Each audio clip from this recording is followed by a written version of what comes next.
Hi, my name is Dr. Langley. I'm a physician at Pine Ridge Family Medicine, and I'm also an avid backpacker. I've toned things down lately because I have kids. The last time I went on a decent backpacking trip was when I had one, like two-ish, three-ish year old, and I was pregnant, about 6 months pregnant, and I think we did like a 3 mile in, 3 mile out little backpacking trip. And it was not easy, mostly because my hips felt like they were falling apart ever more because of the heavy weight of the backpack on my hips. Um, and now I have a couple more kids, so it's gotten more challenging. It's a lot of car camping, luckily, so I can still teach them the proper etiquette of taking your shoes off before you enter a tent and how to open a tent first thing in the morning without waking your whole family up with that loud zip, zip, zip noise. But I've been camping and backpacking for a long time. When I was a teenager, I had wonderful Boy Scout, Girl Scout, and just other mentors that taught me how to backpack. And something that's maybe not so broadly approached, depending on who's teaching you how to backpack, is how to poop in the woods. So this is applicable for camping, plot camping, any kind of away from latrines, away from porta potties, kind of camping. And then hopefully they're teaching you how far away you need to be from water and from the trail and other key parts like that. That kind of varies depending on where you're backpacking. More arid deserts, you need to be even farther away from sources of water because it's going to take longer for that to break down.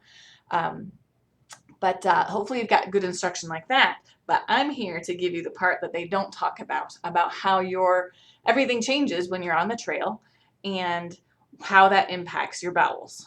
Because you might be thinking, hey, I'm eating beans with every dinner, I'm eating oatmeal every breakfast, like I've got a ton of fiber. That fiber should really help me to be regular, but then you're not seeing that on the other side when you're trying to go to the bathroom and sitting there for half an hour and not getting anywhere.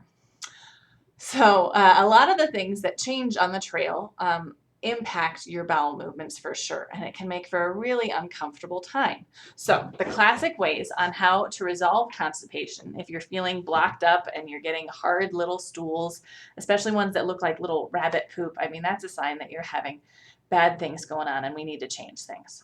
So typically one of the first things to do is to hydrate. And I don't think that gets enough credit in backpacking circles, is that you have to just drink a ton of water, which I understand is hard. Water is heavy and it's hard to purify, or you don't always have access to water, but that's going to be your number one thing to do when you're starting to feel constipated is drink a ton of water. I'm sure you've heard clear and copious for urine to know that you're drinking enough water, that it should be a lot of it and it should be clear. It can be hard to tell though when you're peeing into the woods whether your pee is actually clear or was that a little yellow. So drinking a lot of water, going to the bathroom slightly more than you feel like you should have to throughout the day is a good sign. Your body will get used to that and you won't have to urinate quite as much. It'll get better at dealing with that excess water, but just more than you think is necessary is a good rule of thumb. You want that to soak in and still be in the stool as it's trying to pass out. If your body is trying to suck every little bit of water from your stool before it passes out, it's going to be harder and less comfortable to pass.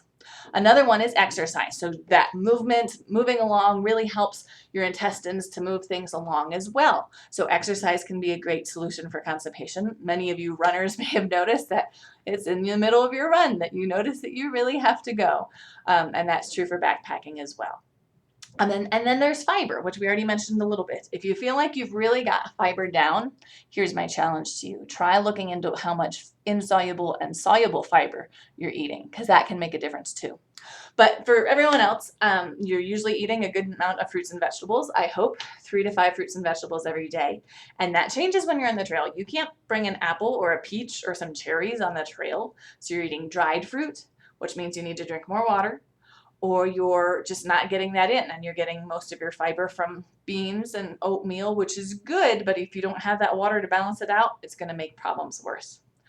Other solutions that aren't always as available, but maybe you should think about for your next backpacking trip, is a lot of people find they have that cup of coffee first thing in the morning, especially if it's black and hot. I have many older people that really rely on that to help their daily constitutional along, but that might be something worth bringing on your backpacking trip, even though it's an extravagance. To have that coffee to get things moving, to make you more comfortable, because It's uncomfortable to not be able to go to the bathroom. Then there's always prunes and juice and fruits. Ooh, sorry, that got erased a little bit. Um, and those are classic ways. A lot of little kids can eat a prune a day, and that helps keep them regular, and that's a nice, easy thing to do. Dry fruit is the way to go, but make sure, again, you're drinking plenty of water. And the last solution that I like to rely on to resolve constipation is medications. There are some good ones out there. I really like Metamucil, but again, that's a fiber supplement. So if you could find other ways to get that fiber into your diet along with your calories that are so crucial while you're backpacking, that would be a better way.